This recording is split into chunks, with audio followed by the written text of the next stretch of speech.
SaharaTV, you are welcome back. This is,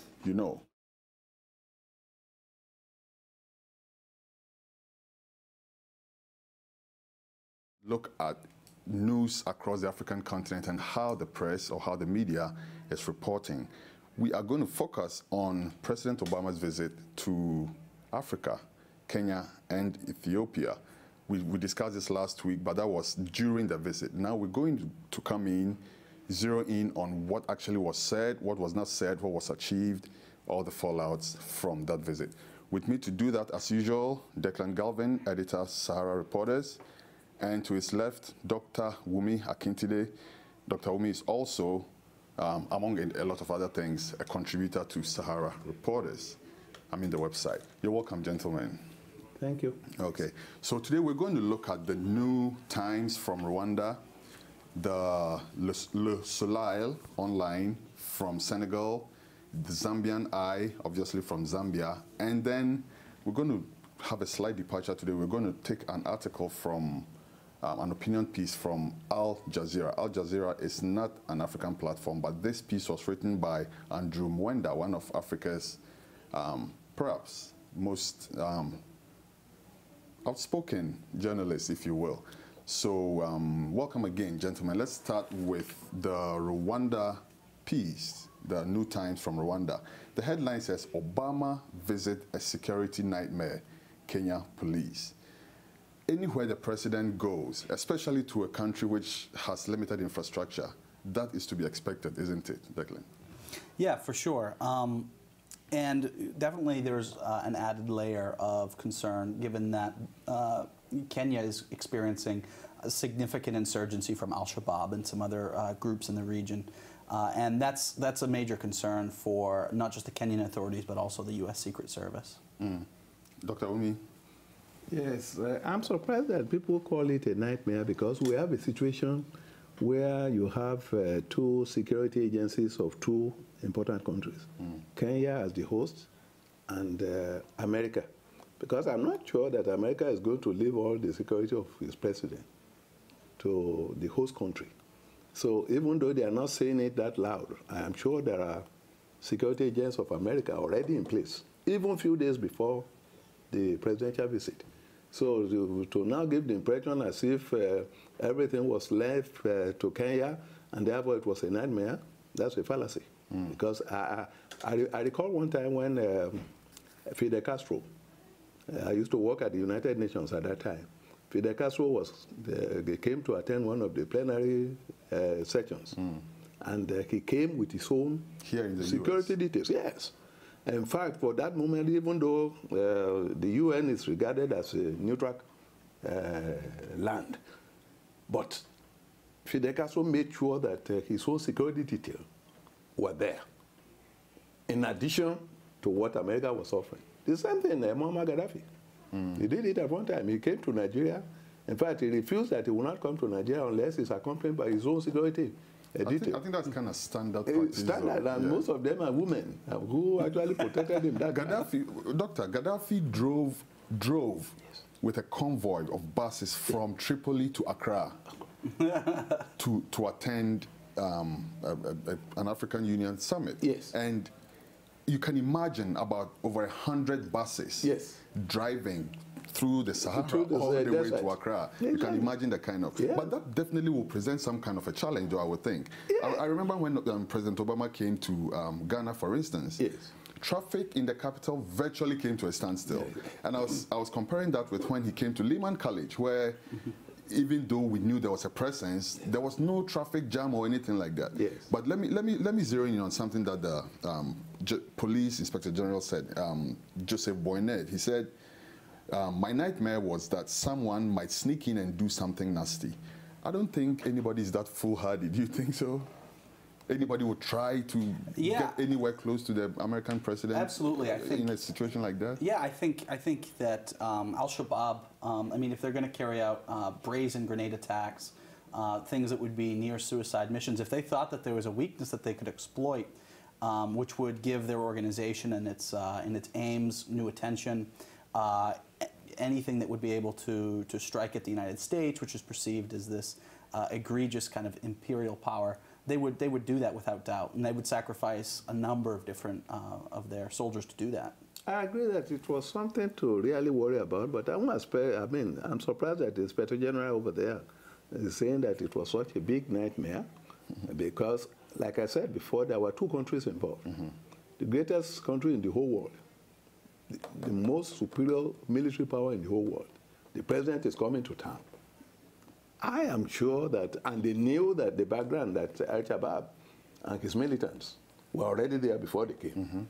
I am 100% sure that all precautions would have been taken, so in addition to the local. That's exactly the Inspector General's nightmare, because they were actually given a set of rules, if you will, to follow from the American Secret Service. Right. Now you can imagine taking notes from a certain security agency which is much more advanced than yours, and then having to deal with that. I'm sure that could present a challenge. But I agree with you. If that was, he needs to explain the nightmare. Yes, from that point of view, yes, I will agree. It's a nightmare for some little Inspector General somewhere who has never seen anything close to that before. Yeah. Okay, all right. So let's move on to Le Soleil in Senegal.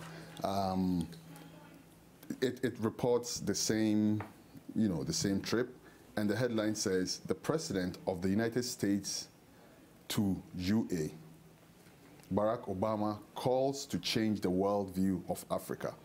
First of all, what is the world's view of Africa? Doctor? I don't really know what that guy is talking about, to change the worldview of Africa. Here was a president, the first black president of America, who could trace his route back to Africa, visiting. What else could we have done? He was coming to really, in fact, I was glad that he took that trip, because this is his 6th year in office, and he has less than 2 years to go. And it was good that he did not even come in his first time.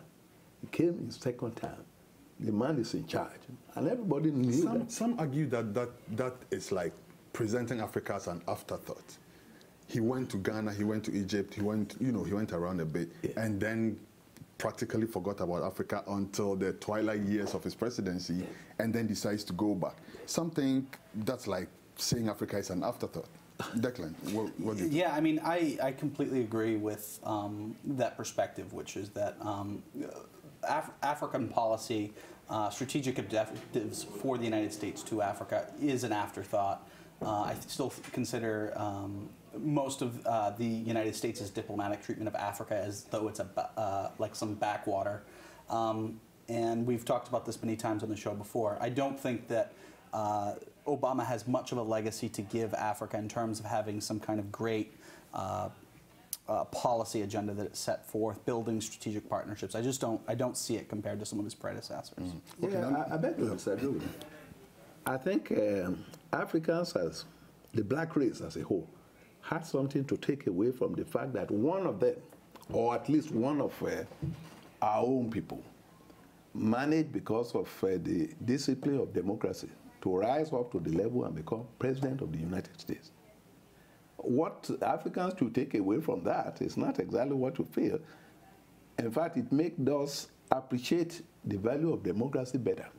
But for democracy and the way it is practiced here, there is no way in the world that man could have emerged as president of the United States. As a matter of fact, when he first gave indication that he wanted to run, I was among the people who said, who is this man?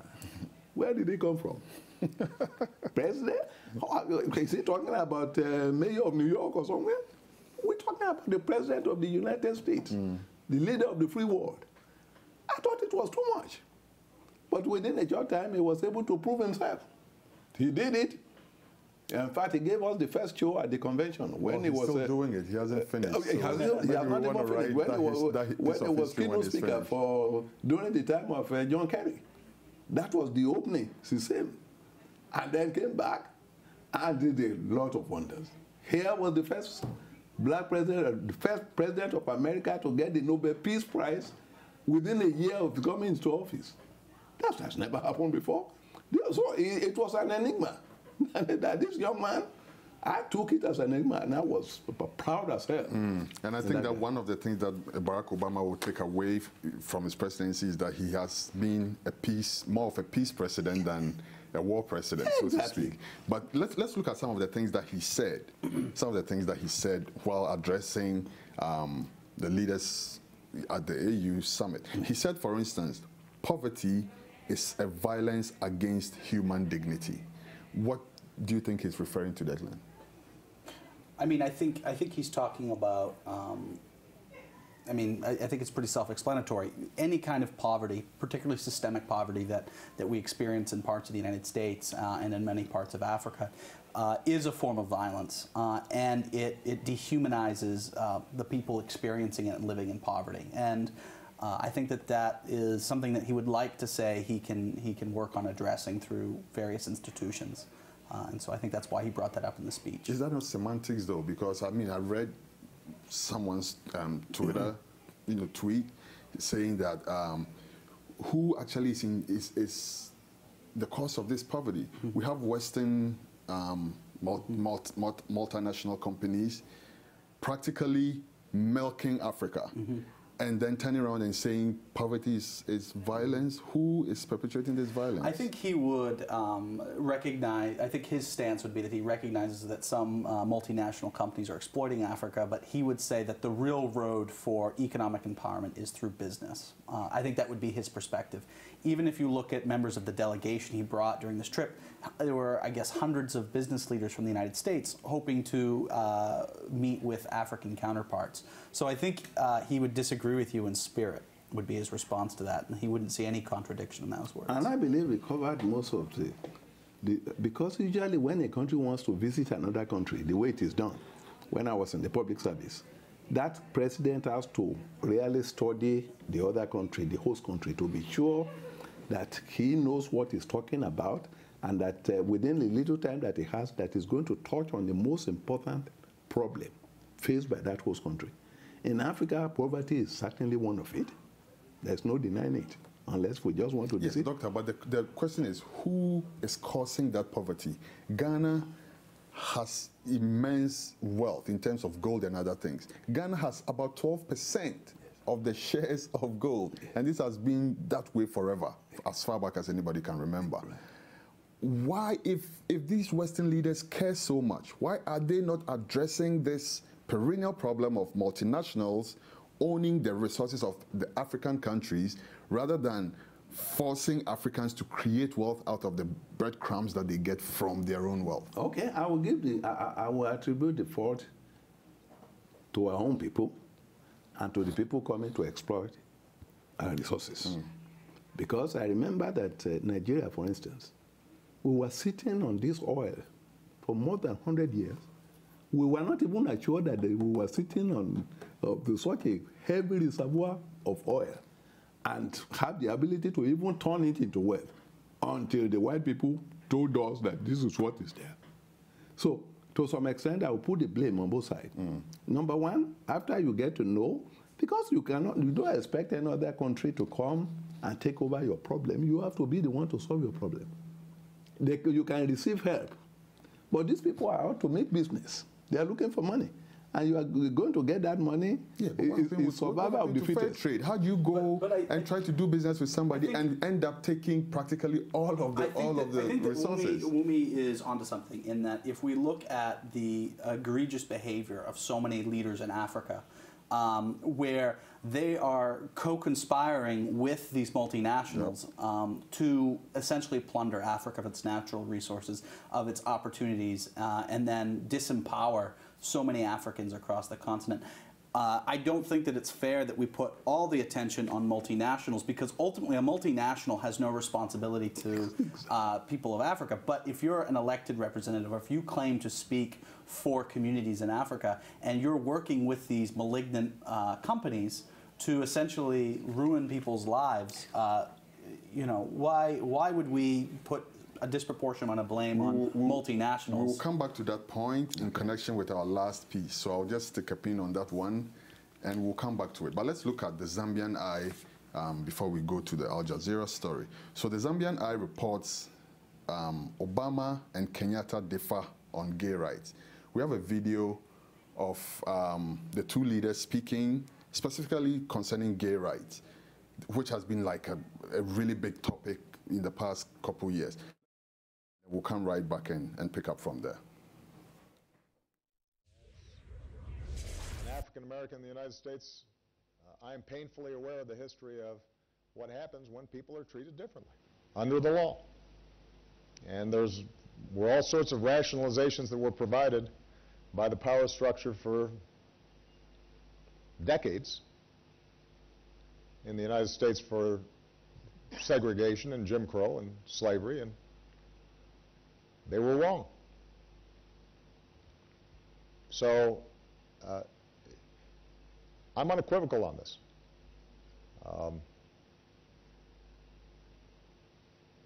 If somebody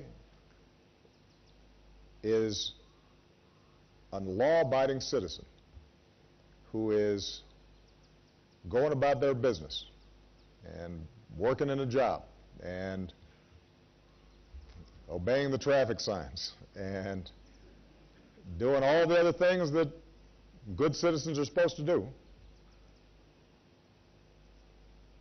and not harming anybody, the idea that they are going to be treated differently or abused because of who they love is wrong. With regard to the second question, just like President Obama, I think we also need to be able to speak frankly about some of these things. And the fact of the matter is that Kenya and the United States, we share so many values. Our common love for democracy, entrepreneurship, value for families. These are things that we share. But there are some things that we must admit we don't share. Our culture, our societies don't accept. It's very difficult for us to be able to impose on people that which they themselves do not accept. This is why I repeatedly say that for Kenyans today, the issue of gay rights is really a non-issue. We want to focus on other areas that are day-to-day living for our people. The health issues that we have discussed with President Obama, these are critical. Issues of ensuring inclusivity and of women, a huge section of society that is normally left out of the mainstream of economic development. What we can do in terms of infrastructure, what we can do in terms of education, in terms of our roads, in terms of giving our people power, encouraging entrepreneurship. These are the key focuses. Maybe once, like you have, overcome some of these challenges, we can begin to look at new ones. But as of now, the fact remains that this issue is not really an issue that is on the foremost mind of Kenyans, and that is the fact. There you have it. President Obama spoke frankly. President Uhuru spoke frankly. Doctor, what do you make of the two positions on gay rights? I didn't make too much of it because I watched the video myself the very first time it came on, live. But I know that the people reporting this thing as if there was a very huge disagreement between Obama and Kenyatta. They had to do that in order to sell their paper or to create some sensation. I didn't say that too much in it. All that happened that President Obama was trying to anticipate the kind of question people might ask. And he knew that, especially for Africans, this issue of gays and lesbians is certainly going to appear whether they like. Somebody actually asked that question. Okay. So he was trying to reply to it, and it was not a disagreement between him and Kenyatta as it's being projected. All that man was saying, as a matter of fact, you know that Obama himself does not support homosexuality. As a Christian, he doesn't support it. He has made it clear so many times. Just like I don't support it. But even though I don't support it, I'm not saying that gays and lesbians should be treated as animals or as non-existent, as no human being. My position too is that they should be equal under the law, which was exactly what Obama stated. And he stated it in a way, not as a kind of confrontation on very heavy disagreement between him and Jomo Kenyatta and Uhuru Kenyatta. He just stated it in anticipation of the question that might come. And you just said it that somebody actually raised the question. So I didn't put too much on that. On what, even be that as it may, the two positions are definitely juxtaposed against each other. Oh, yes. They are two distinctly separate positions. Declan, what do you make of the two positions? I mean, I just want to respond a little bit to Obama's statement, which was very clear and I think blunt, but was not something that he said when he himself was running for office first time around for president. So he's enjoying a little bit more latitude. He certainly wouldn't have said that when he was running in 2008. I think his position on gay marriage in particular, it changed as the political change, as the winds of politics. I don't think it evolved. I think he changed it depending on what was most politically opportune for him. Okay. So for me, I don't really see much difference between him choosing what's best, what to say, and when to say it best, compared to Uhuru Kenyatta, who is essentially saying, we're not really focusing on gay rights or gay marriage in Kenya. We're looking at these what he would consider more pressing issues, which are interfering with more people's lives than issues of gay marriage. Okay, so the question that has come up, though, is that development has to be holistic. You cannot take one aspect of development and plan to run with it and come back to pick up on other stuff and go. So people are saying, okay, if at all you're going to consider gay marriage or gay rights at any point, it should be now. It should move along with these things that you are mentioning. These things that Uhuru Kenyatta is mentioning should be brought together with gay rights as Kenyans move forward. You know, Kwesi, I love the reply. The performance of both presidents were very, very impressive. Obama for America, Kenyatta for Africa. They were brilliant, and I was very happy with the two of them. But one thing I want to ask you, Kwesi, if you put 10 Africans who have views to express on gays and lesbians, if you ask 10 of them, why are they opposed to gays and lesbians? I bet 9 out of 10 will tell you it was because the Bible said it was wrong. The Bible said it was wrong. And I will agree with that because I come from Nigeria, I come from Ondo State. There were gays and lesbians, yeah? Nobody was really concerned about that. And if you do it, if you are practicing that lifestyle, you are doing it in the closet. Nobody knows it about it. So it doesn't pose a problem for us. Exactly. Just like Kenyatta said. Exactly. So most people you ask, oh yes, because the Bible said some people. I've also heard a lot of argument going, in the way of it's not our tradition. We are not. It's not ethically acceptable for us. I've also heard a fair bit of that. That's true. Yes, I mean I agree with that. It's not. I mean because Africans, the way we were, most of us were talking about biblical something. Oh, because the Bible talk of Sodom and Gomorrah and what happened to them.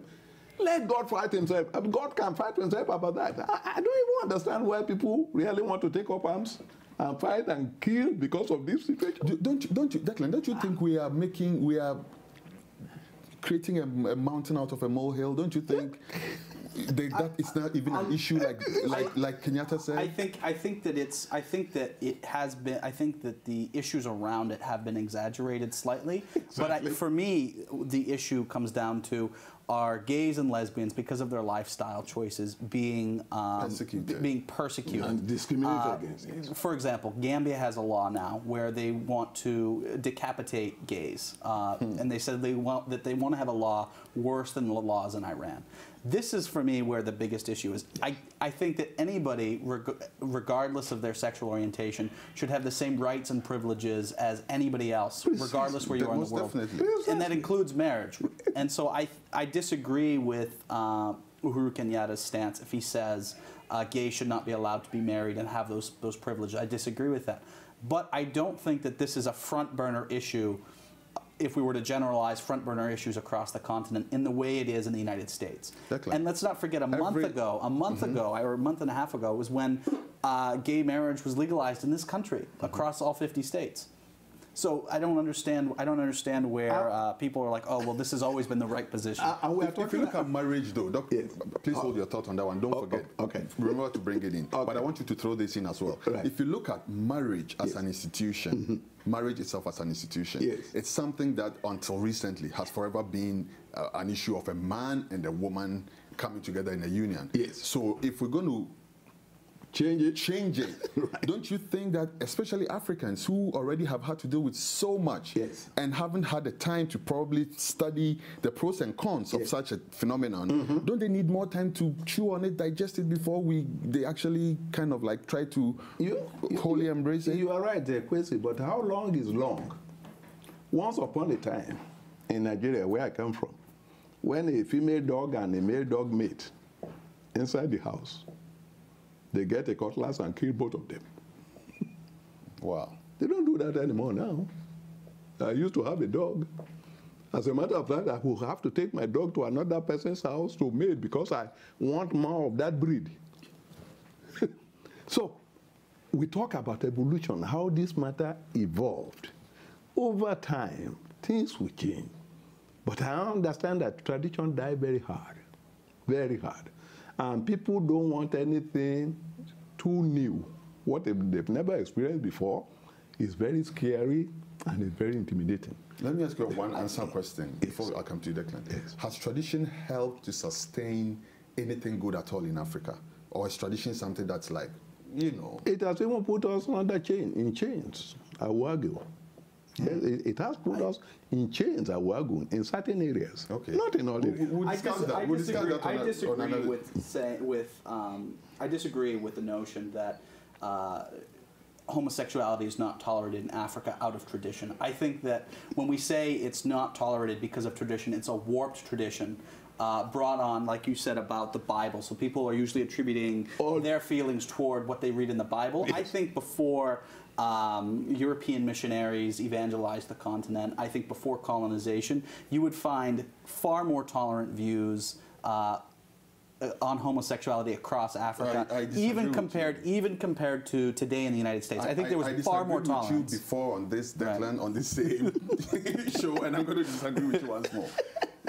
Yes, there was tolerance, but like Dr. Wunmi so aptly explained, people didn't really care. Nobody was going to go and kill you because you were sleeping with another man. It's like people, it was more like they would point at you and laugh or whatever. An aberration to be ignored and dismissed. Nobody really took it upon themselves to go killing people or decapitating people like you were saying. I think that with the new notion of, okay, it's being forced on us by the West, it makes Africans more aggressive to be like, okay, let's stop this. Which is why I think that they're becoming more, hostile. I'm not disagreeing with that. My point is, when people say, well, Africans are traditionally opposed to this behavior, and then we start citing the Bible, for me, that's immediately a non-starter. Yeah, but I'm trying to suggest that it doesn't come from the Bible. I'm trying to say if what they're saying, if what they're saying is, who don't want anything to do with that. If what's being said is, I disagree with this because traditionally we don't like this, and then they start talking about the Bible. That's what I'm addressing, and I think that's the issue. All right. I think we spent too much time on this one. It's going to leave us very little time to look at our last paper, but let's do the best we can with this. Al Jazeera, which I explained already, is not an African news outlet, but for the sake of making use of this piece, which was written by Andrew Mwenda, we are taking this, we're discussing this one. It's headlined, Africa to Obama, mind your own business. The headline speaks for itself, doesn't it? And he goes to say a lot of things, saying for instance, Obama's address to the AU leaders was ill-informed and stereotypical. He goes on to say, but it's also because we African elites have internalized the ideology of our conquerors that presents us as inferior, inadequate, and incapable of self-government. Doctor, behind the scenes, you were very vehemently disagreeing with Andrew Mwenda. Why so? I disagree with Mwenda because I think he's exaggerating the whole thing. Ethiopia, where the president went to make his address, Ethiopia was one country in Africa that was never conquered. The The Italians tried. That was never colonized. Colonized. The Italians actually took over. Yes. The emperor had to go into exile for a short period of time. But it was not like Nigeria, for instance. Yeah, definitely not. All right. Definitely not. So, and that was why Addis Ababa became the headquarters of the AU organization. The OAU first. The OAU first and the AU now. Mm-hmm. Okay. So, I guess what I'm saying is that what Mwenda was saying that America should mind their own business. If America minds its own business, Africa is in trouble, really. Because people have to, we need America more than America needs us. Really? And I'll prove it to you. In Nigeria recently, our president just left because of Boko Haram. Went on a visit. I think it was covered by Sahara. Yeah.